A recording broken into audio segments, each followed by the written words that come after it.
Hello, everybody. Welcome to my class on investigational practices in the Amtgard setting. Um, I'm a Pazar Squire Elia the Ageless. I want to just start out with a bit of forward content warning. I want to state that this is uh, class is solely on my behalf and is not on behalf of the board of directors, monarchy, or any other organization I might be a part of. It's solely my opinions and based on my opinions experiences.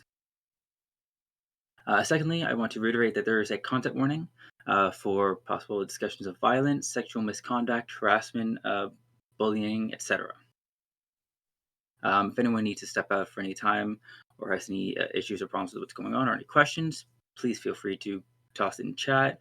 Toss either hand up if you want to speak out loud, or just type out your question in the chat. Both will work well for me.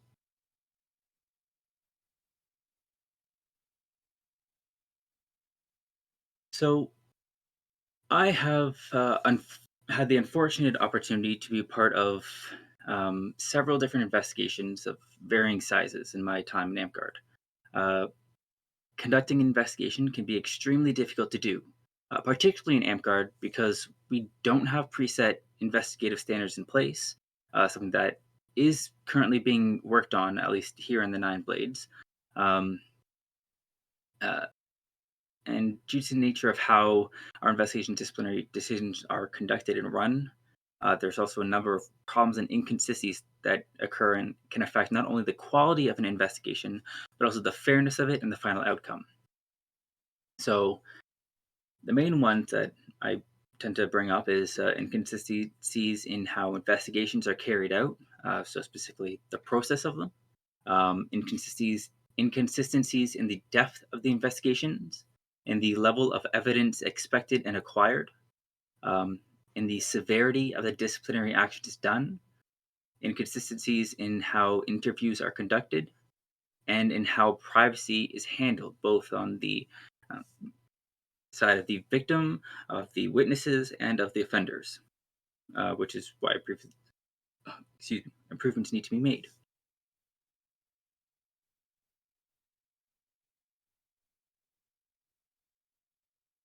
So, first off, according to the rules of play, the only people able to administer disciplinary actions is the monarch, with agreement of either the GMR or the prime minister, either at the local or kingdom level, uh, or reeves. And the disciplinary actions that can be administered are bans and suspensions by the monarch in +1, and from reeves, that is restrictions from combat or removal from games. Depending on how you interpret the rule book, these can be a little bit more generous. For instance, the definition of ban and suspension being the same, and the wording in the rulebook could allow for other types of bans and suspensions, such as restrictions from office or stuff like that. But that's not quite how the rules book is written, and that's really, really generous interpretation of it.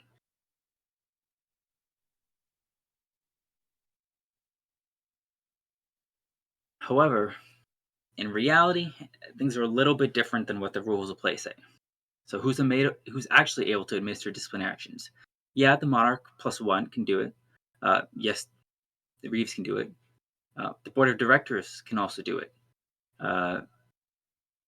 Officers can generally do it on field days. Event crats can do it. Discord mods can do it. And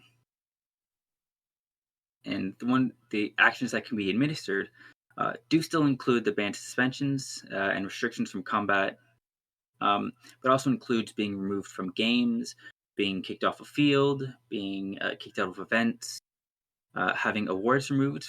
Specifically speaking, knighthood is usually the one that's brought up for this. We talk about people like pulling their belts. There can be restrictions put in place from office so that people cannot take office. Other specific restrictions, including being banned from Facebook groups or Discord, Discord muting, disciplinary actions, or other restrictions from substances. So things like not being allowed to drink or participate in marijuana at events. Welcome to those just joining. All we've done so far is I just talked about how um, the way Amtgard investigations currently occur are somewhat problematic and lead to a lot of different inconsistencies between different investigations and between different investigational teams, as well as the difference between what's in the rules of play of who can administer what disciplinary actions, and then what is the reality. So, um, as you can see, there's a much larger variety of people who can administer disciplinary actions and a much larger variety of disciplinary actions that can be outlined solely in the rules of play. So the question is, how can we differ from the rules of play here?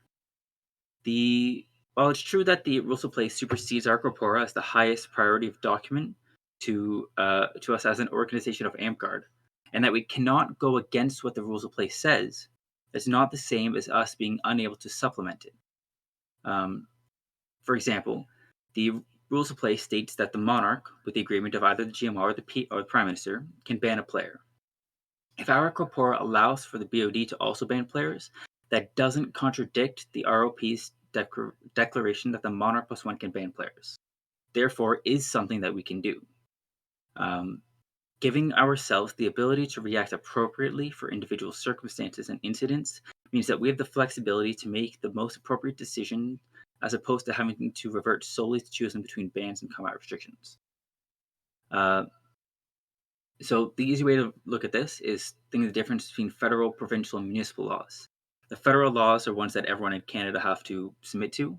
Uh, Provincial laws can differ from federal laws, but they cannot contradict it. So they can tighten further if they want. And then, as with municipal laws and like cities, those can further tighten compared to provincial laws. So to summarize this is that those with the proper authority of the relevant situation can administer appropriate disciplinary actions or bring the situation up higher so someone with more authority to do so can do so. And the disciplinary actions administered can also have a large variety of types and severities. That's a fancy way of saying that, like, if you're at an event, the people with the most authority at the event are the autocrats or the people running the event. So they are going to be able to make those decisions as they need to as well.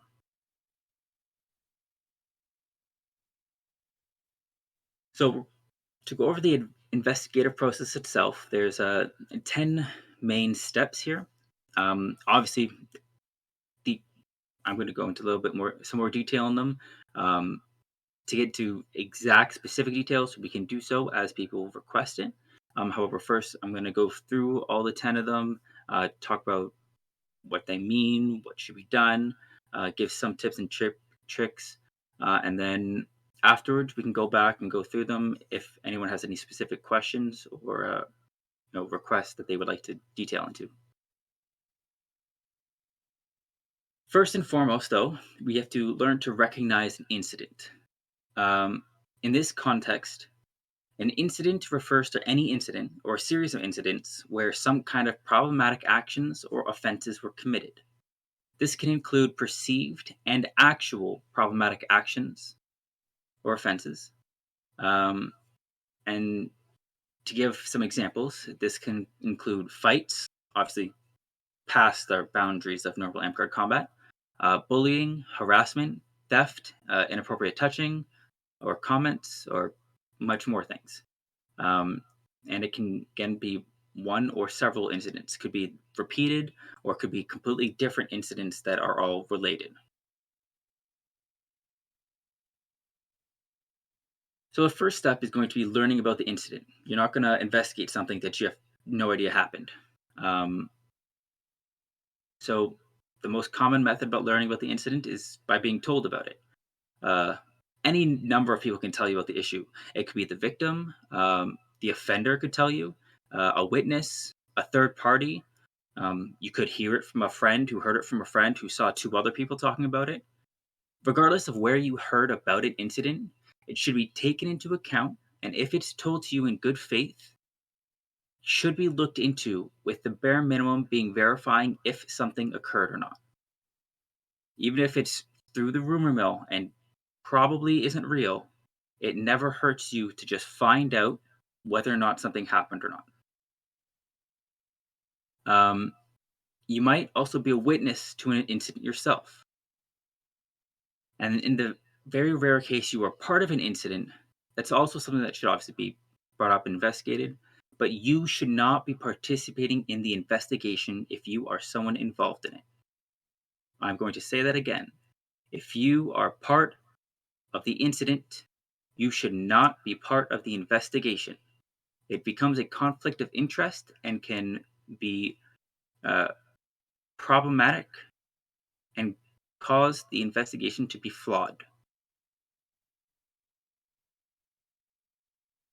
In the situation when you are an officer, particularly the monarch or uh, prime minister or GMR, and you are supposed to be part of that investigative team and you need to recuse yourself, that is okay to do so.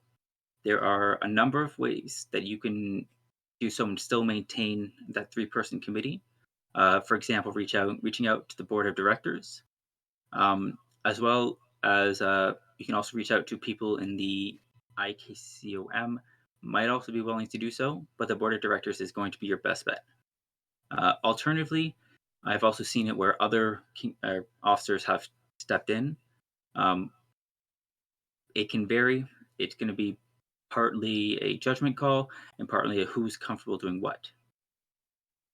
But generally speaking, the board of directors would almost always be my suggestion for it.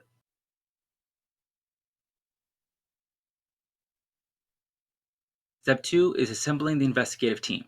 So, step one assumes that you yourself, regardless of who you are, were told that that something happened. Step two is assembling the team and making sure that they are aware that something happened. You should always do your very best to make sure that there's at least three people on the investigation team. And I'm saying it again, do not have less than three people on the investigation team. It is, in my opinion, super important. It's not just to ensure the safety and security of those being investigated or interviewed, but also to ensure your own safety and security as investigators. Um, there's a lot of things that can happen that can influence or change or um, whether true or not give perceived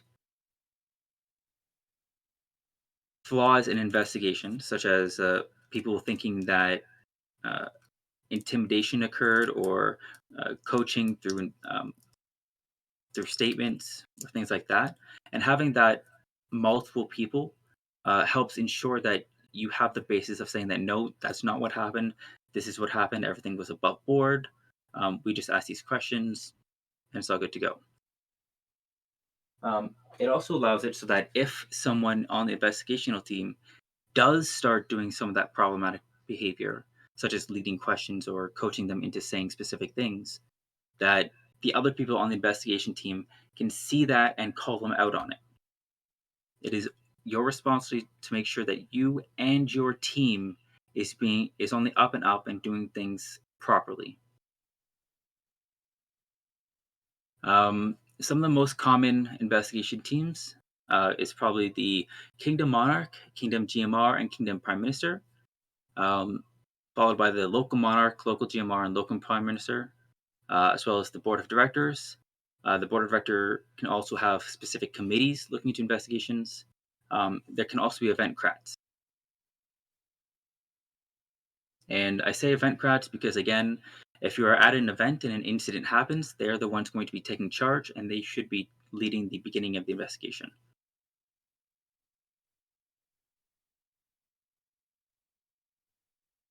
Step three is verifying uh, the incident.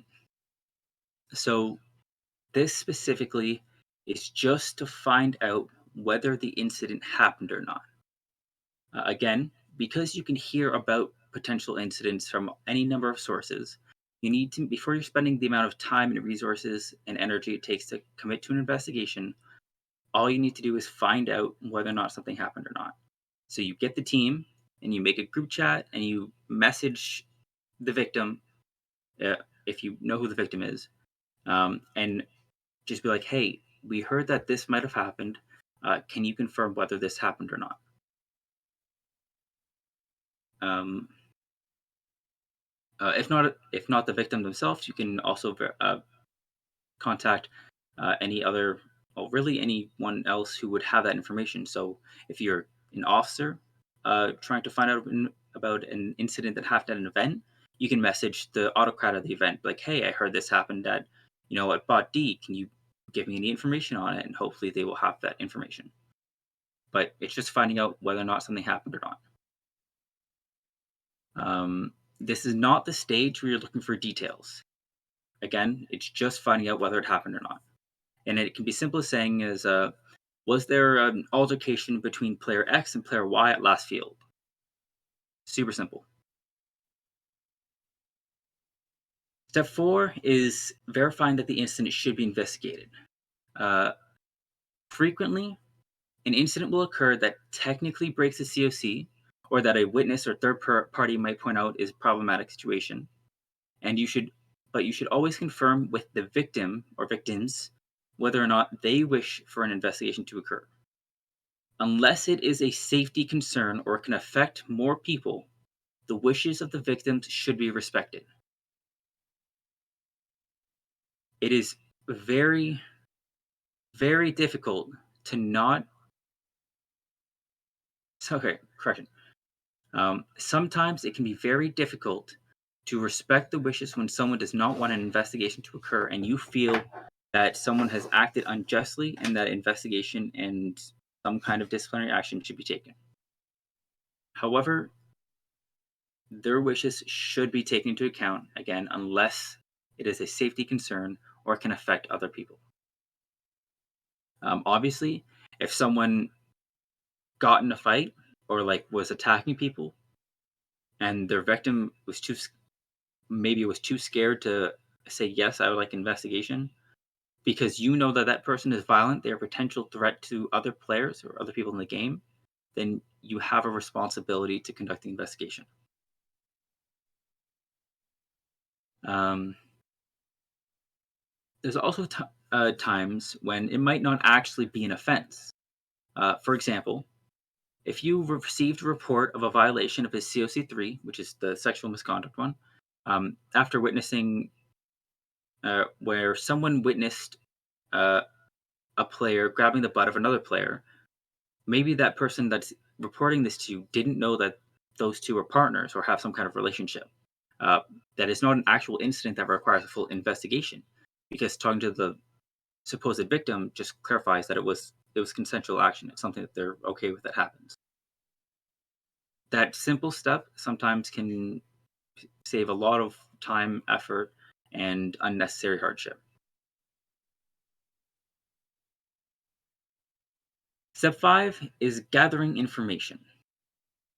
Uh, Once confirmed that an incident has happened and that it's time for and it's right and a investigation is required, Jesus, um, you need to gather the details and information regarding regarding the incident.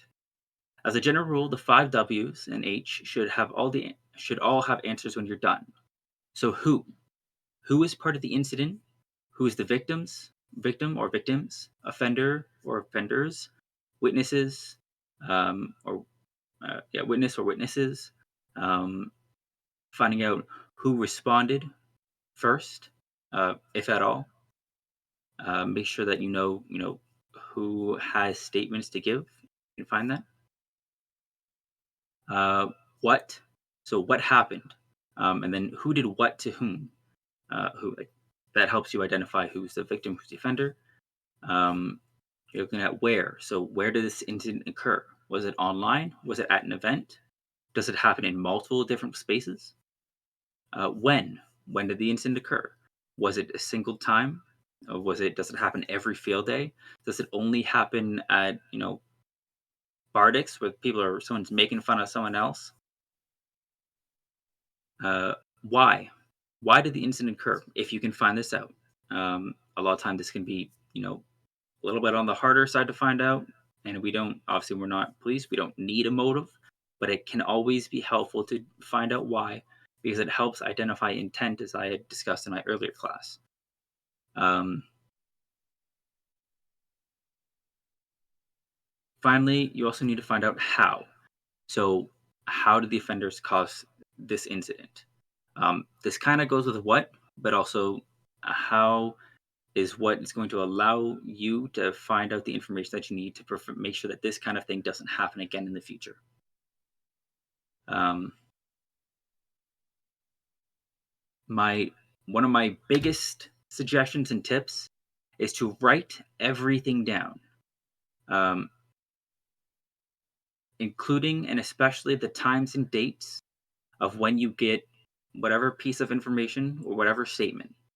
It will greatly help when you need to review and reference your notes later on. Uh, I- I'll go into this bit next, really. But when you talk to people, ideally you want it all over text. If it needs to be voiced, make sure it's recorded. Um, and then keep all of your information, all your files, as organized as possible, especially when it gets to be larger investigations, because sometimes you don't know how big your investigation is going to be until you're far into it and are already lost in trying to find everything and how chaotic things can get. Trust me from personal experience.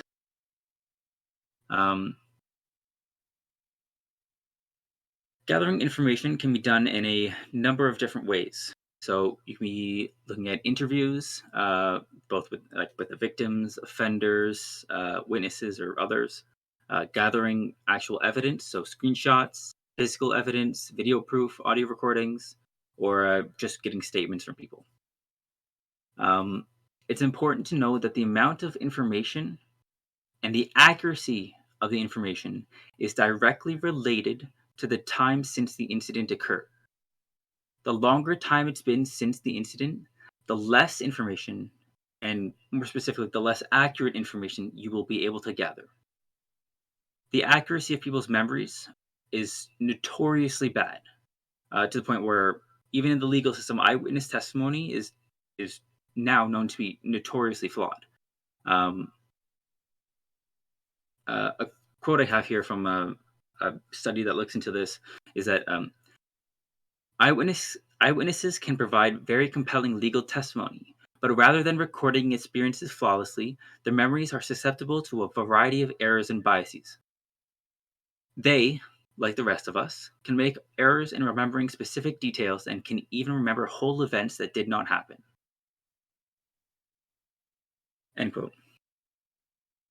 This applies to investigations in Amtgard just as much as it does to real world courtrooms, which is why, whenever possible, to ensure that your investigation has more than just statements. In my experience, however, it is extremely rare for there to be relevant evidence outside of statements. So, even still, you need to do your best to just make sure you have statements from as many perspectives as possible to ensure that the most complete idea of what has transpired. To ensure that you have the most complete idea of what has transpired. Expect people's statements to differ slightly. I'm going to say it again. Expect people's statements to differ slightly. Because of perspective/memory biases, people's memories of an event can and generally will have slight variations. Do not take this to mean that they're lying or trying to misdirect you. How they perceive a situation will drastically influence how they remember it. For an example, if you're investigating a complaint that player X was getting mad and insulting player Y for doing battle in a battle game, say the complaint came from player B who witnessed it. Talking to the three of them, your interviews revealed that while player B thought that player X was mad and insulting player Y was not upset and just thought that player X was frustrated after losing the battle game and was telling them how to do better next time. Meanwhile, player X didn't think that they were frustrated or mad. They were just trying to give some helpful game advice to player Y because they knew player Y was on a Paragon push. Having those different perspectives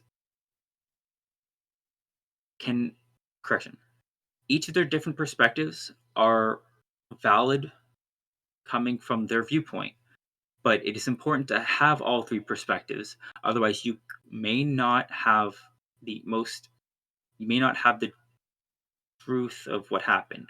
Um, the a common quote is, am I paraphrasing? That I'll paraphrase here is that like there's your side of the story, my side of the story, and then there's the truth. What's actually happened is going to be a combination, like a somewhat middle ground between all the different perspectives that you get.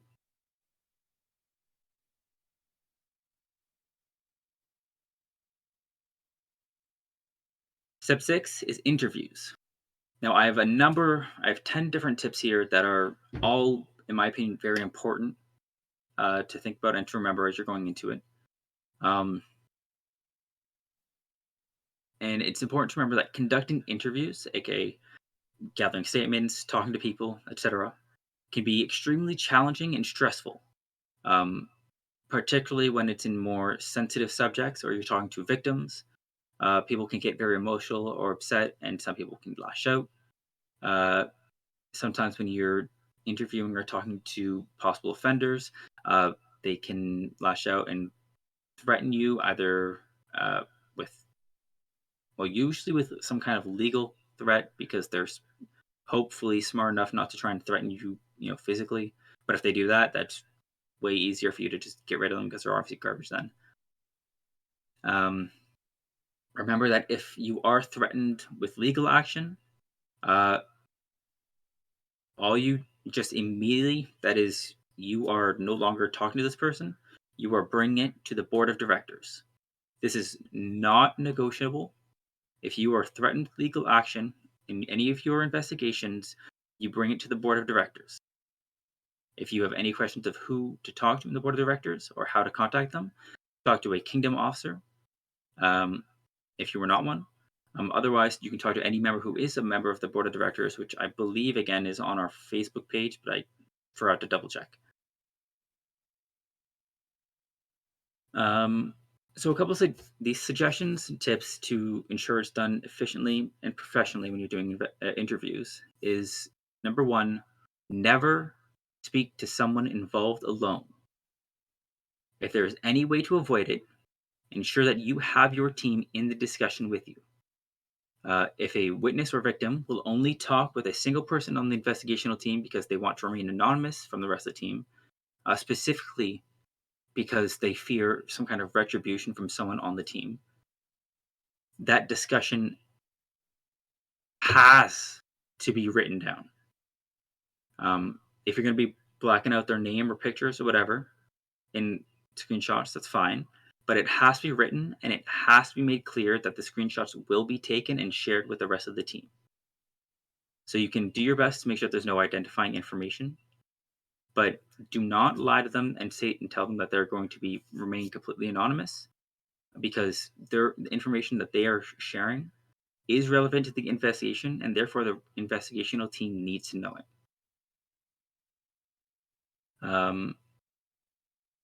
The other reason for not speaking to anyone involved alone is because, again, as I said before, and the reason for having the three-person team is you don't want there to be any accusations of leading questions, of coaching answers, of threatening or intimidating witnesses into saying specific things, etc. Um, Having other people both protects you and protects them. Number two, get it on record. Usually this does mean in writing, but audio or video recordings work as well, ensuring that any discussion you have with related individuals is recorded. Means that you can go back to that discussion at a later date with the exact thing said, so as to ensure that your memories aren't being biased or flawed. It also helps when going back to compare previous discussions or statements to newer ones to find discrepancies or to defend your final outcome. It also is beneficial in defending yourself and protecting yourself if someone does try to uh, claim that you were leading questions or coaching or intimidating a witness or whatever like that. Because then you can be like, no, I didn't. Here's the proof. This is what happened. Number three, never promise absolute anonymity. I spelled that wrong in the thing. It's fine. Um, it is of the utmost importance to protect people from potential retribution and keeping them anonymous if it's possible to do so and they want to be kept as such. However, it is to some extent more important to have a thorough and accurate investigation. In the extreme situations where anonymity can't be upheld, said individual must be informed before identifying them. Allow them an opportunity to explain why breaking anonymity might be unsafe for them. If breaking anonymity wouldn't make them unsafe, you may do so with the utmost caution and ensuring that it's reiterated to anyone informed that it's confidential information and must be kept private. To give a bit of a better example of this, is that if currently on our Kingdom Monarchy, there is the Fubard, there is Petra, and there is Kristen, Phelan.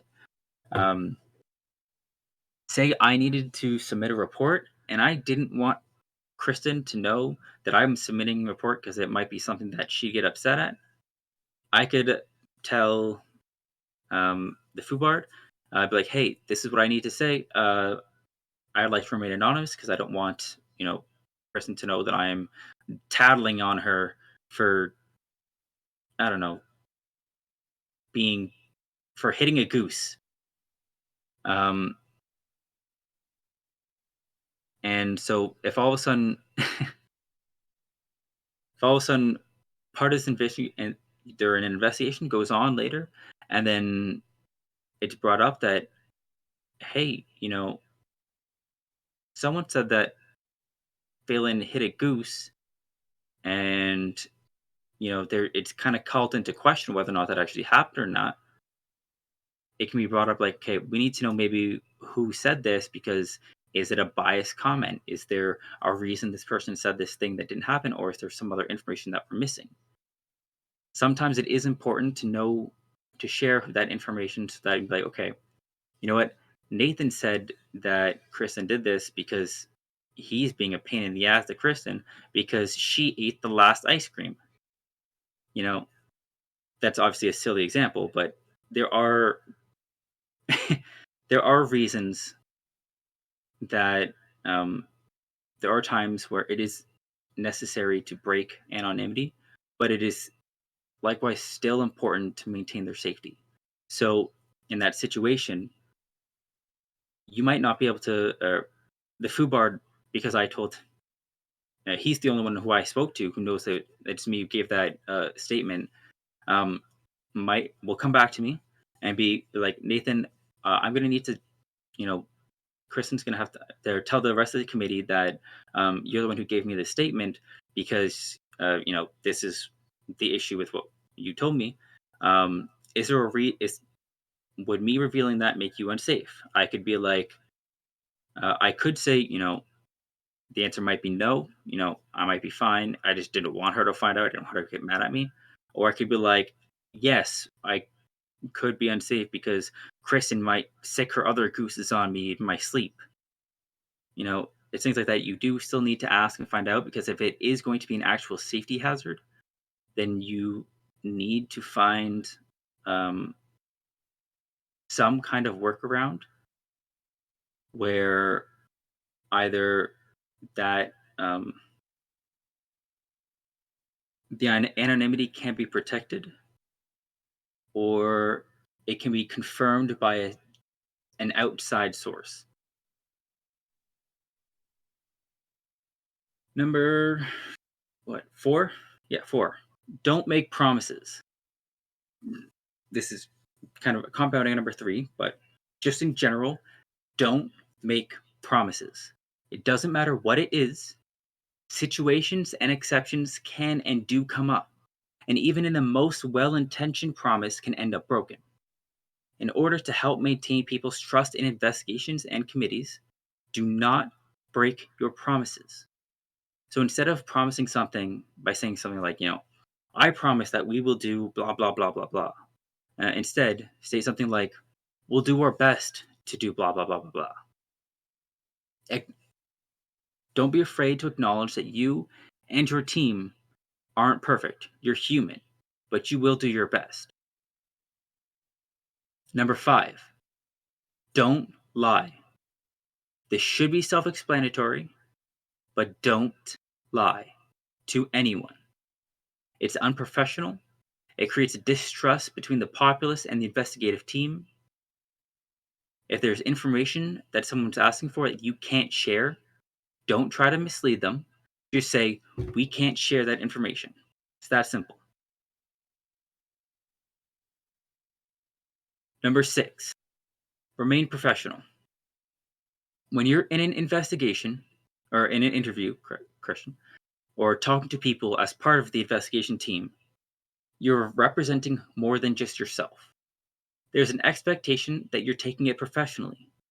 Limit personal discussions, word things as talking on behalf of the team. Now, this is this is something that is frustrating, but it is important also to take this outside of the actual investigation group chat. If part of your investigation includes someone that you talk to on a one-on-one basis, like personally, while the investigation is going on, you should try to be like, hey, I'm sorry, I'm investigating this and you're involved in it. I can't talk to you outside of that while this is happening. I'm sorry, we can come back if there's anything important, you can still message me, but I'm not going to just, hang out and chat with you while this is going on because it can be seen as problematic.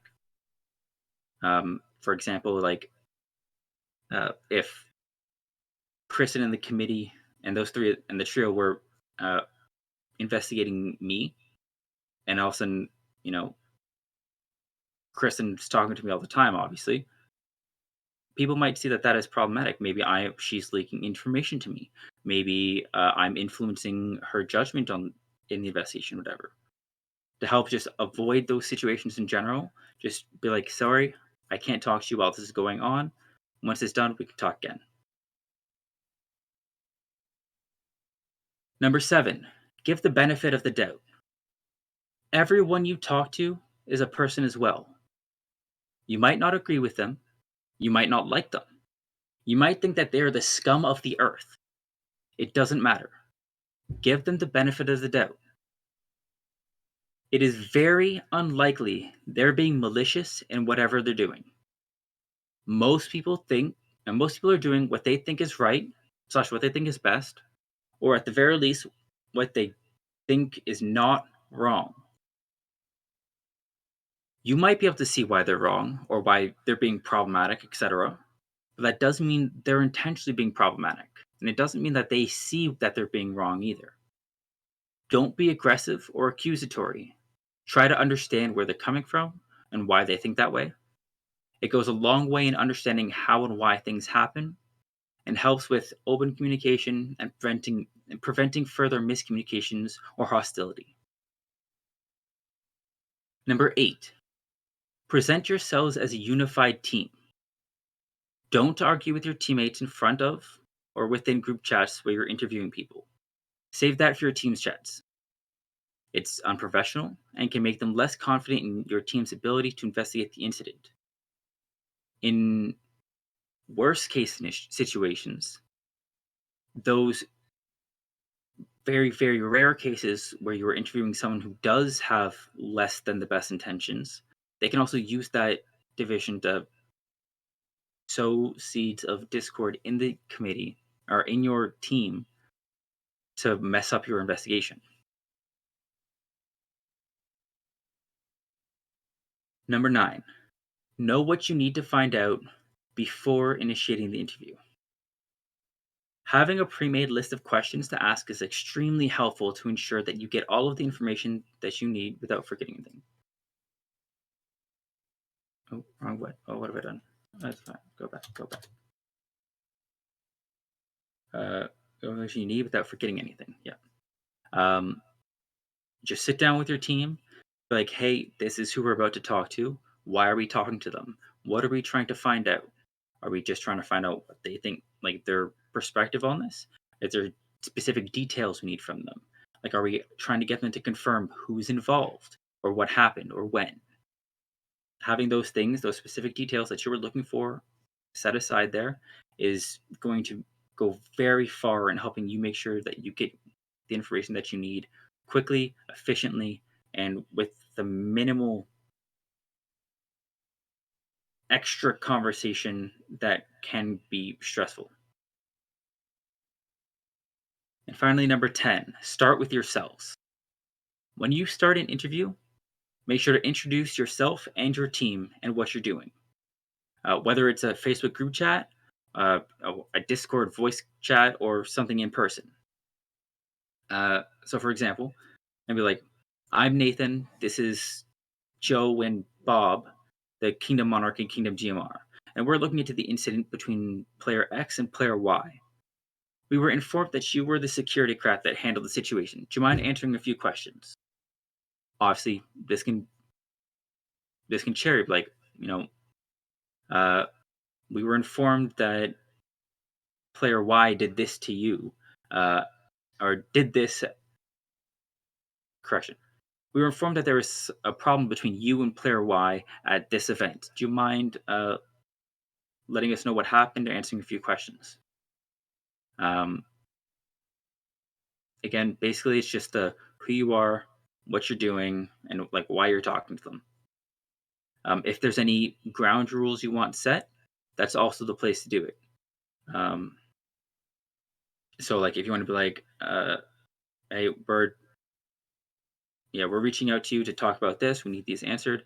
In the meantime, if you could please avoid contacting any of us individually unless it's necessary, and please maintain all of your questions and discussion in here."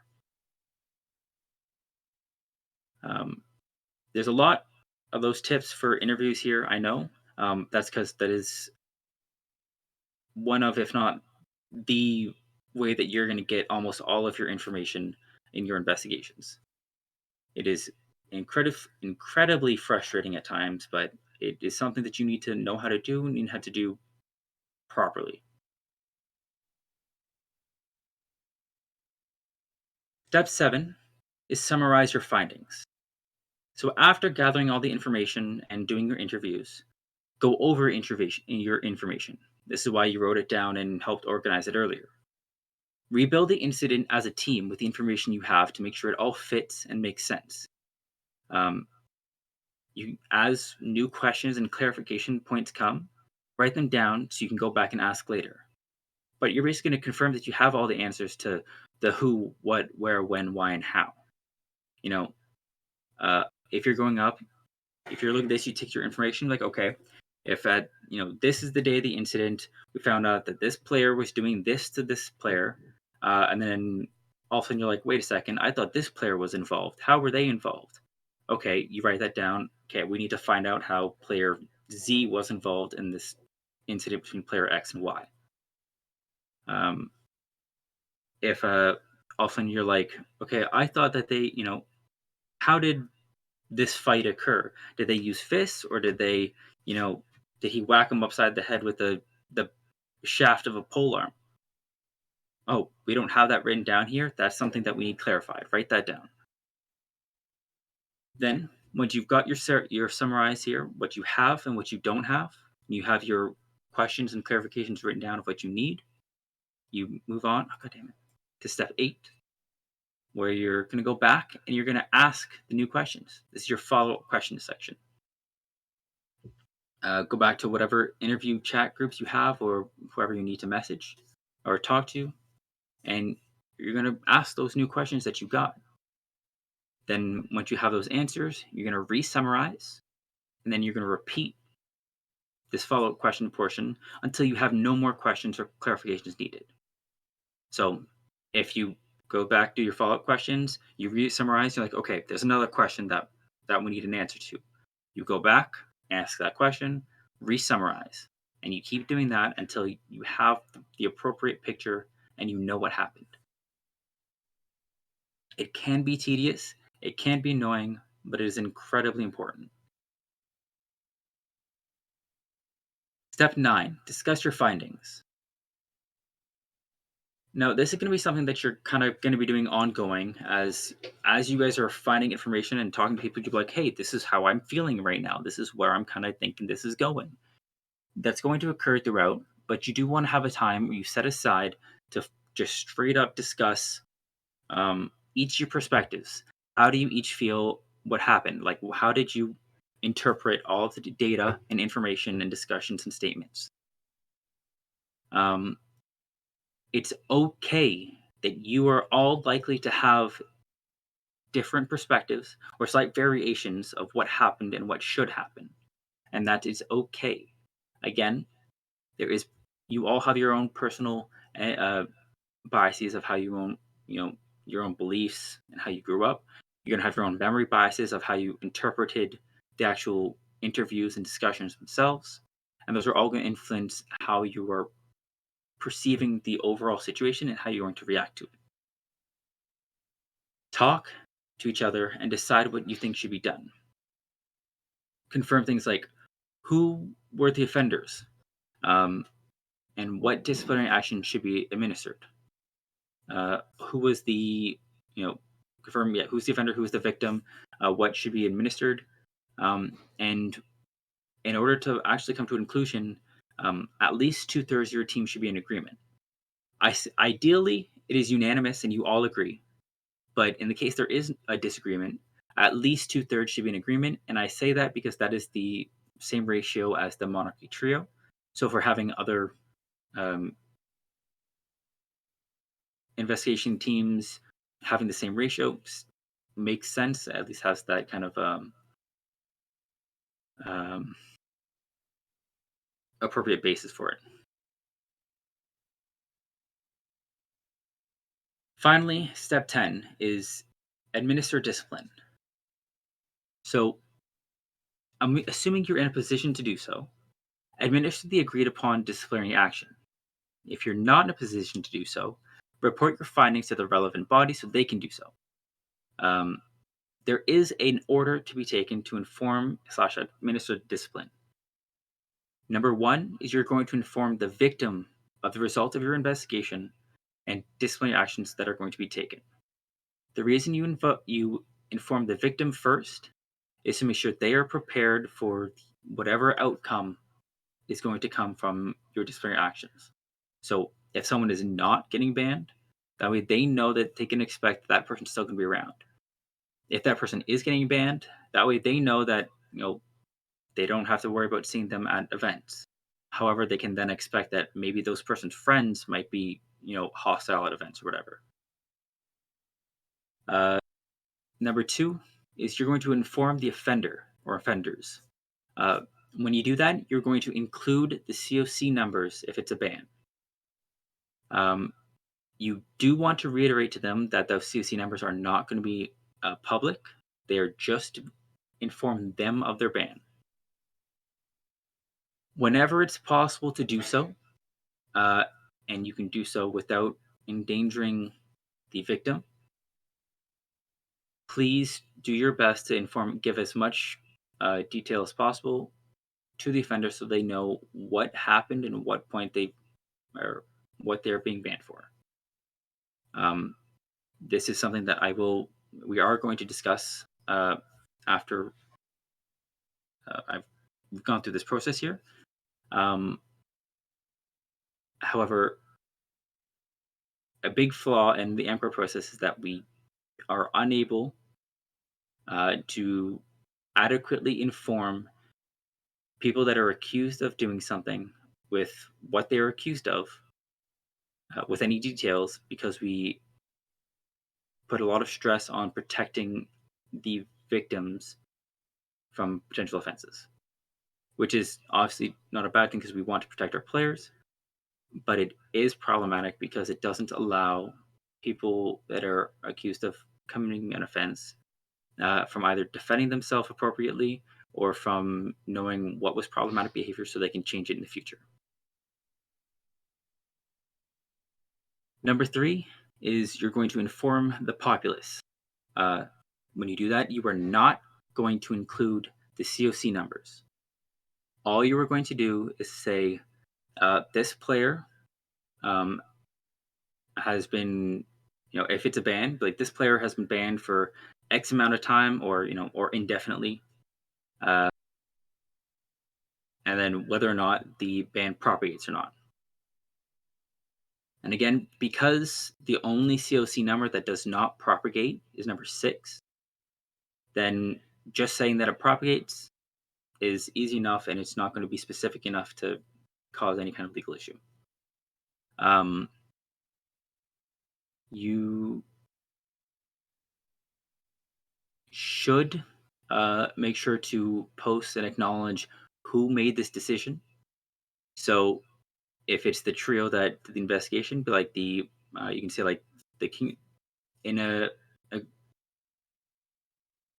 in agreement. Oh, wait, uh, sorry. If yeah, Kristen's clear now. So if Kristen was going to make a ban post, she would write, um, as the Queen of the Nine Blades, uh, in agreement with the uh, KGMR and the KPM. X person has been banned for 30 seconds because I said so. Uh, if it was not a unanimous decision, say only her and Petra agreed, and the Fubard was like, no, that's a terrible reason to ban someone. You can't just ban someone because you said so. Then instead, on the post, it would be, as Queen of the Nine Blades, in agreement with the Kingdom Prime Minister, this person is banned for 30 seconds because I said so. If it is a not a ban and it is some kind of other disciplinary action, that is still something that should be posted. So if it is someone who is banned from office for a period of time, or is not allowed to handle club funds, is allowed to go to field but is not allowed to be part of the Facebook groups or what online presence, whatever, that's something put in the group as well. It's important that our populace is aware of what's going on as well, um, so that everyone's tracking, so that said person who is received the discipline can't just sneak around it because people don't know about it. Finally, you're going to update the relevant documents. This can include the orc, the the monarchy document, and if it's applicable, the Inter Kingdom Circle of Monarchs group, because they also need to be aware that that said player is banned if it is something that propagates.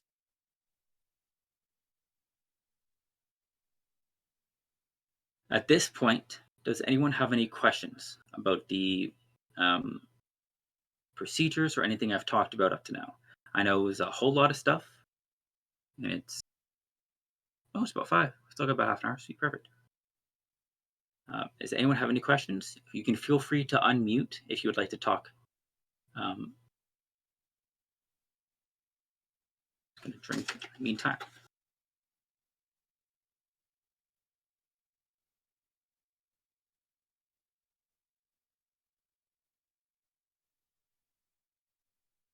Perfect. Okay. Well then, that's it for the prepared presentation. Where are we going here?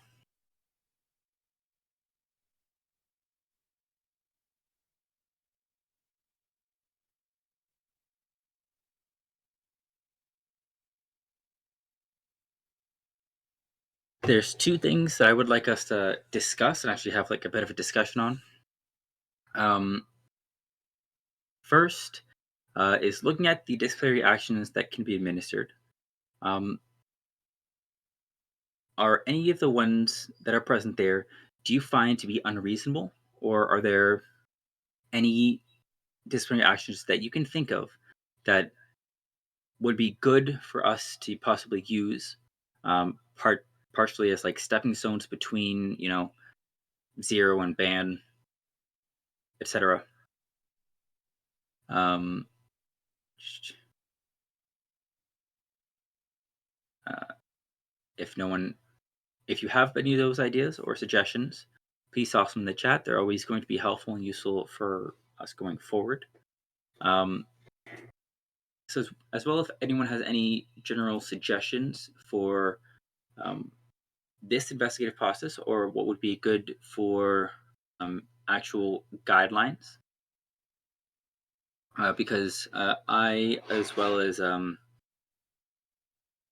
excuse me, oh, I did miss verbal and written warnings. Thank you.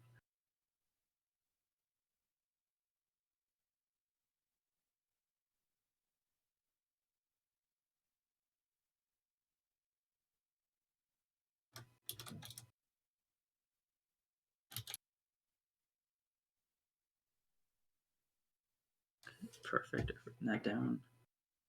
Um, is there anything that you would like to see in a actual physical guide that is included in here or that is not included in here? I guess would be better because I, along with um,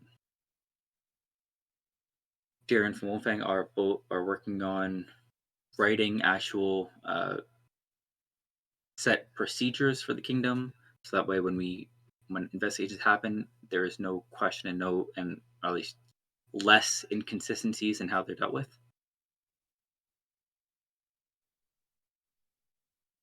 Um, is there? Do you feel that it would be um, let's see.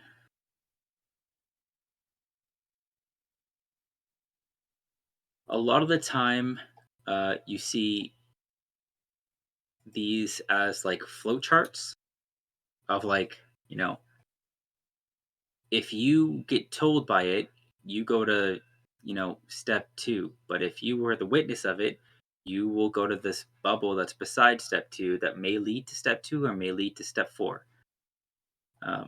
Would a flowchart be possibly best? Would you think it's a good idea to have there be a guides for each different aspect of it?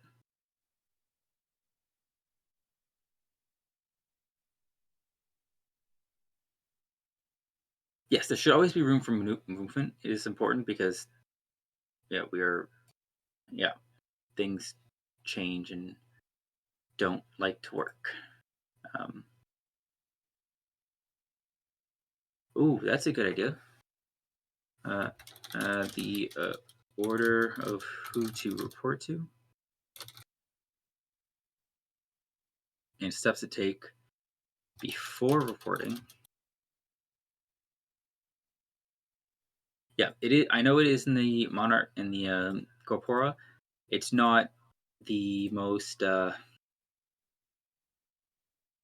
How would you say? I know the screen's black right now. It's because I'm not in that tab. Sorry. Nobody panic. Um, actually, can I do that? If I change windows. Um,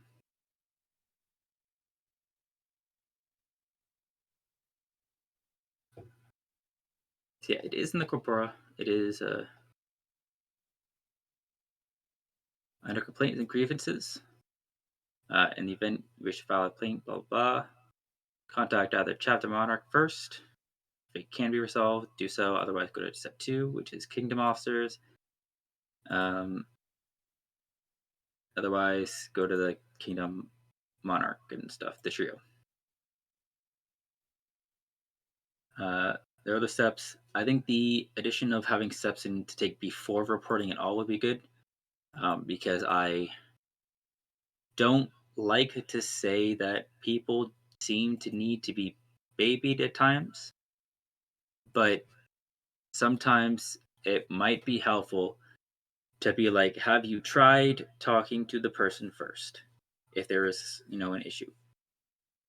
Obviously, not applicable in every step or in every situation, but there are a lot of times where complaints come that are literally just if you sent the message, it would be done.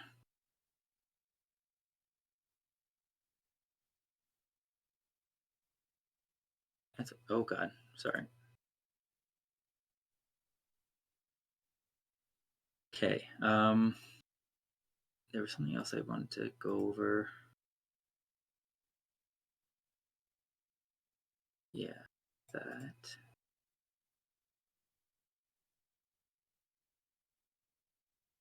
Um, Shoot.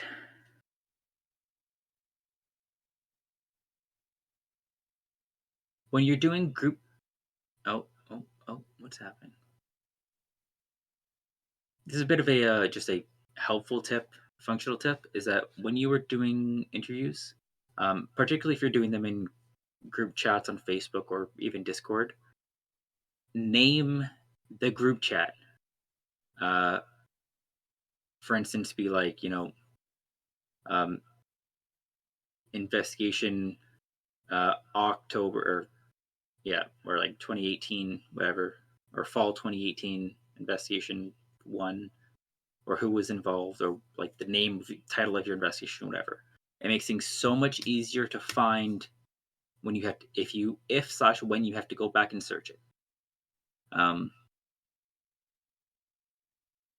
when both for that, for groups or group chats for interviews, but also for the one that includes your team, because for some funny reason, uh, all of the trio group or like monarchy trio chats just usually end up being called trio or old trio and then new trio and then old trio and then new trio, and differentiate them can be uh, problematic at times. Okay, yeah, or fall term, yeah, fall term and then like year, whatever. So the one thing that I cool, got time, so one thing I do want to discuss and actually like get people's opinions on is how much information is reasonable to give to someone who is accused of an offense, um, and what can be done when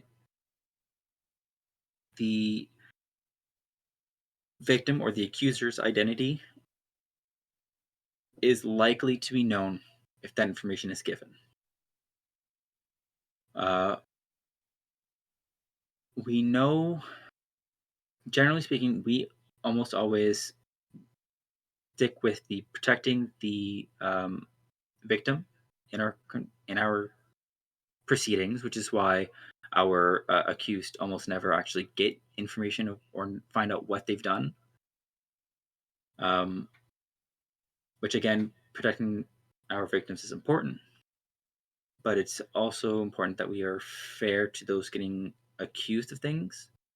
Because yeah, we're not a court of law. We do not technically have innocent until proven guilty, but we're reasonable people. It's not fair. It's a balance of, yes, we want to always believe our victim, but it's also unfair to completely place the guilt on the accused person before we've actually done our jobs and investigation. Um,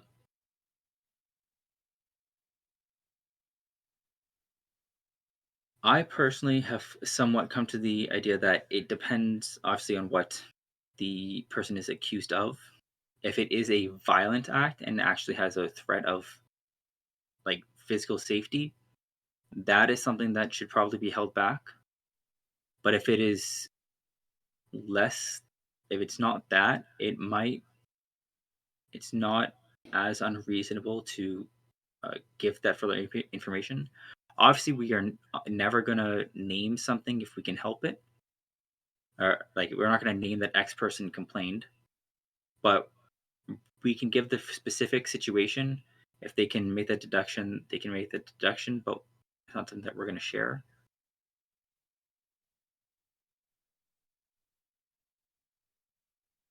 Yes. Um, as a, oh, I completely forgot to read this out to Brewdrin for the recording. Um, So earlier, Faywellen has said that I had missed verbal and written warning, which I have since added those. She said that a written guide would be good, but there needs to be room for movement, and that no investigation or topic will be the same. Um, Phelan had suggested that she thinks perhaps having an order of who to report to slash steps to take before reporting could be helpful, rather than everyone immediately going to the kingdom monarchy if it's not necessary. Phelan had said that it's in the corpora, this like on who to report to first, um, but she agreed steps, and that chapter officer, any officer can take a complaint. And she's gone on to say that uh, agreed with the renaming the group chats, and that she's torn because reprimand needs to be told exact context to be able to fight and to or like to defend themselves. Um, so as an example would be Nathan, you were accused of using a weapon beyond safe standard, as opposed to you were accused of breaking Faye Welland's nose at Bot D. So it gives that it can. That's the end of her comment. And then say that that example is a great example because it allows the person who is accused to have the appropriate context to track their behavior um, without immediately naming the victim. With that said, you know if it is August 7th and bot I got home from bot D yesterday, I'm probably going to recognize what it's about and who it was about, which is why all the time we that kind of thing is withheld. So it is linguistic. Yeah. Uh, yeah. Should I have that?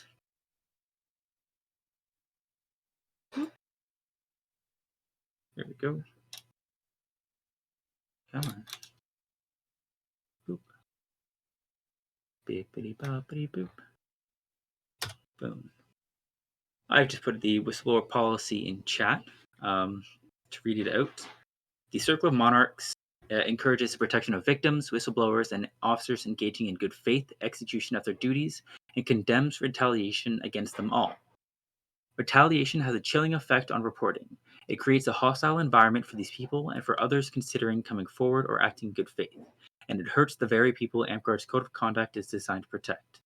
Therefore, the Circle of Monarchs establishes that retaliation is a violation of Code of Conduct's prohibition against creating a hostile environment. Um, what this means is that any retaliation against someone who's considered to be under whistleblower is immediately a breakage of a COC6 and is likely going to be ban worthy. And because this protects victims as well as whistleblowers and officers, um, so theoretically, if a victim brings something forward and when explaining something to an offender, then if they do end up going back after that victim, obviously that's something that the officers will, or I say should deal with and, ban them for it anyway. But it adds to the reason that they can do so.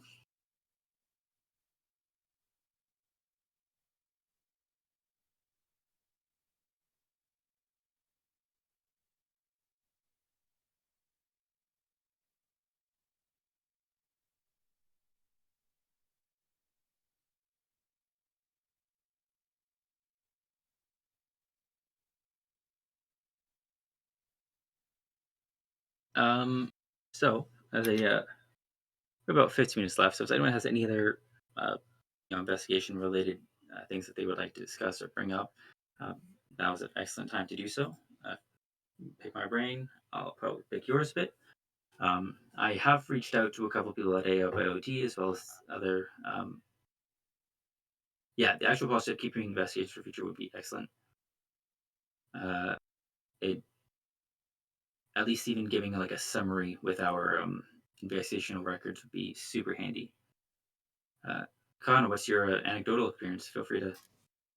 So I was in one community, and I used to run an art studio. Mhm. And one day I woke up, and I had been notified that I had been banned, and I had not been given the reason why, but it was a temporary ban. And I was told after the temporary ban, I would be told why I got banned, and I would be given the opportunity to defend myself. The 3 days passed. I was told that I was banned for extortion and coercion, which are pretty serious things, Yeah. and that I would not be given the opportunity to defend myself. I was dragged through a huge kangaroo court and inevitably banned. A year later, one of the staff members on that website came to me, and I found out that the reason why they didn't give me any of the like this nothing, they were just like, this is what you did, that's all you get, was because they didn't actually have anything. Of They went course. through the entire process and just banned me because one of the staff didn't like me. That's really unfortunate. It was a very uncomfortable process because I was Yeah. dragged in front of the entire website. They had this like huge whole court thing that they wanted to do, where they were like, you're going to like, defend yourself in a court of law, and then, you know, there was no defending. It was just, oh no, this is just a sentencing hearing. Yeah. Like, but yeah, no, it turned out that there was actually no proof of anything that I had ever done, and it was just fabricated by one staff member, and they claimed anonymity of the complainant as a reason why it should not It's be like the information should not be provided. yeah.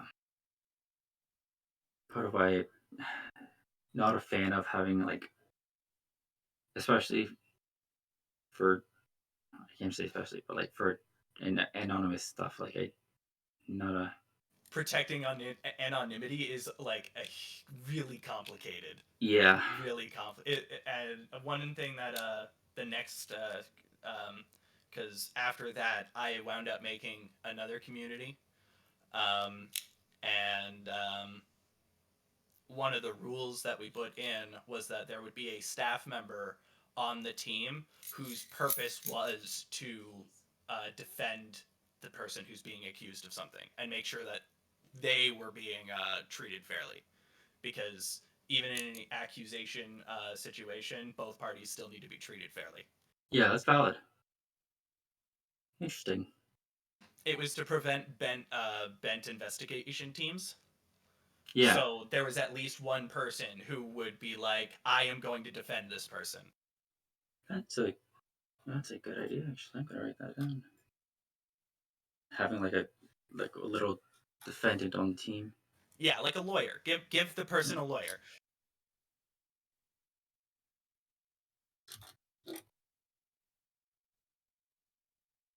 Though in that regard, I would suggest being careful about making sure that like the red tape that the investigation team have to navigate doesn't become so prohibitive that they can't Yeah, act anything, because that wound up becoming the problem later on, and it was an absolute nightmare to deal with.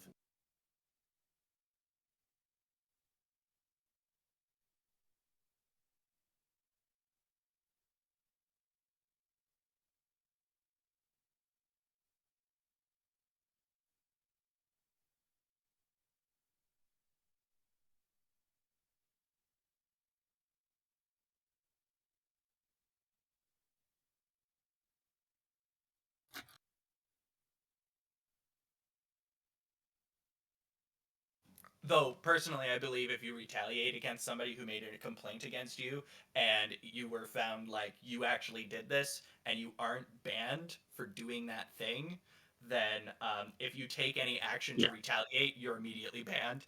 Oh yeah, for And sure. like you should Yeah, just I like your job is to not do anything. Like nothing, no action you take should like affect the other person at all.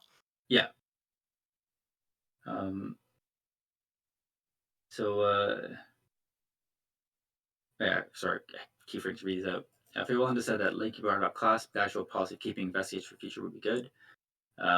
Phelan had said, which is exactly why, though we believe victims, we need to still give them the accused a fair chance because stuff like that can happen, unfortunately. Referring to Kakana's shitty story with their first community. Um, Mad Dog agreed with Fei Lin, and Fei Wellen has said that that's why it's good to have a broad team. We've allowed advocates in before and asked whether the petition is still a thing. Which petition are you talking about?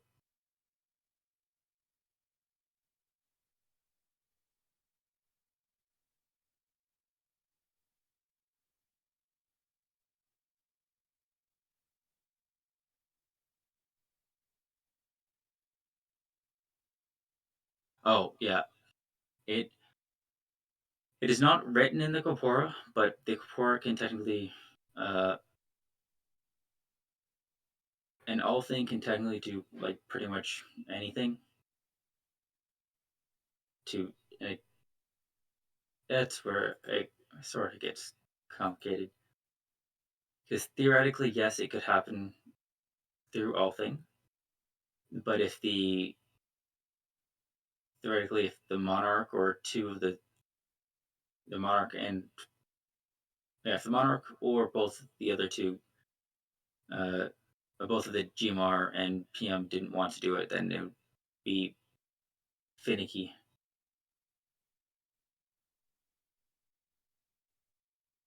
Yeah, all things, in my opinion, in all things should absolutely never, ever be in charge of either banning or unbanning. I understand that that can be, problematic in itself, but absolutely never because the populace, as you know, is not informed enough on topics to give informed votes, particularly in things that like is literally withheld from the populace for privacy and security reasons. Well, look at all the crap that surrounded Mika's unbanning. Yeah, I mean, like that happened, and I mean, like it did have a petition. Uh, And it was a shit show. it was a shit show. Uh, it succeeded, but then like immediately got swapped to an online only band in it, or was it he just willingly never going online? Willingly not going online. He did Okay, it. He took it of self. okay. So I wasn't sure if it was something that was actually set or not.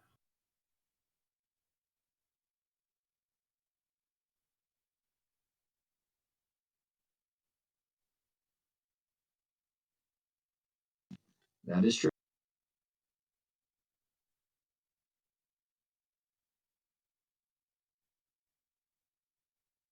All right. Well,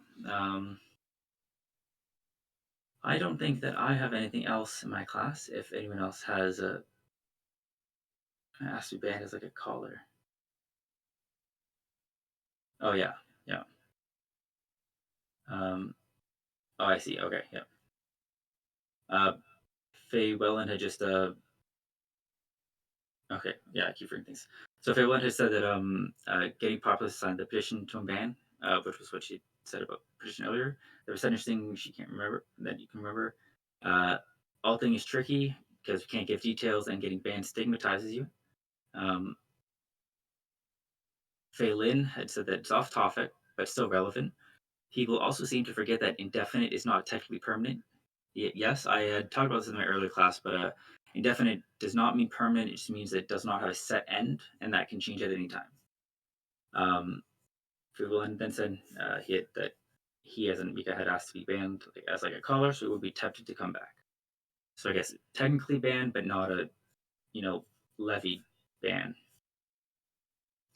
Um, oh, actually, this is a relevant thing to the investigation. Is that uh, one thing that is a good step to do, and I understand that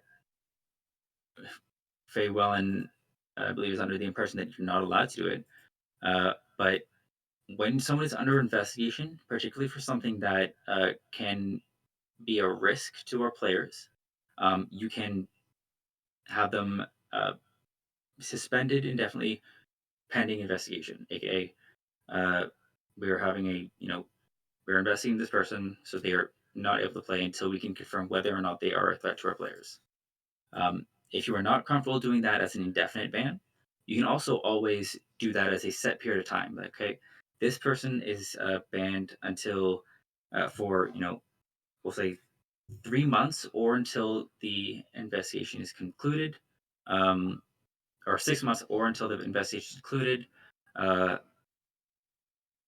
that way, whichever if the when the investigation comes to a conclusion, they can unban them or maintain the ban.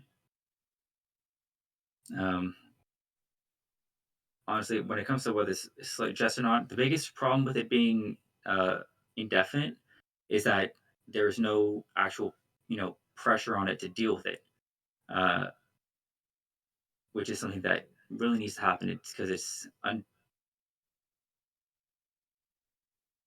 uh, yeah, this is where that conversation is. That guilty until proven innocent is sort of how it's viewed, but it's also not because it that's a problem with perception from the populace. That is not a problem with how we are doing. Um, if someone is accused of something and they're taken out of whatever situation they're being accused of, that is common practice. It's only our populace that decides to interpret that as, oh, this person is banned, which is not what's happening. It's also why I strongly disagree with the fact that our rules of play um, make bans and suspensions synonymous because they're, in my opinion, not the same thing. But rules of play they are. So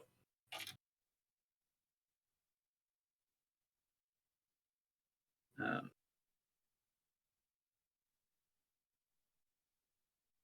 because it and for the record, Faye Wellen is just saying that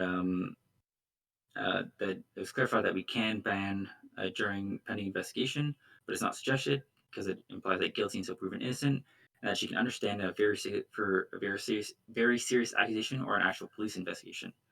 Um, Kakana was saying that they think that having a time limit would help keep investigation teams accountable. And Finland gave me a time check. Yeah, thank you. Uh, I think that the time limit is a good idea. 6 minute or 6 months is always a good. Like that's still long. I would probably go shorter.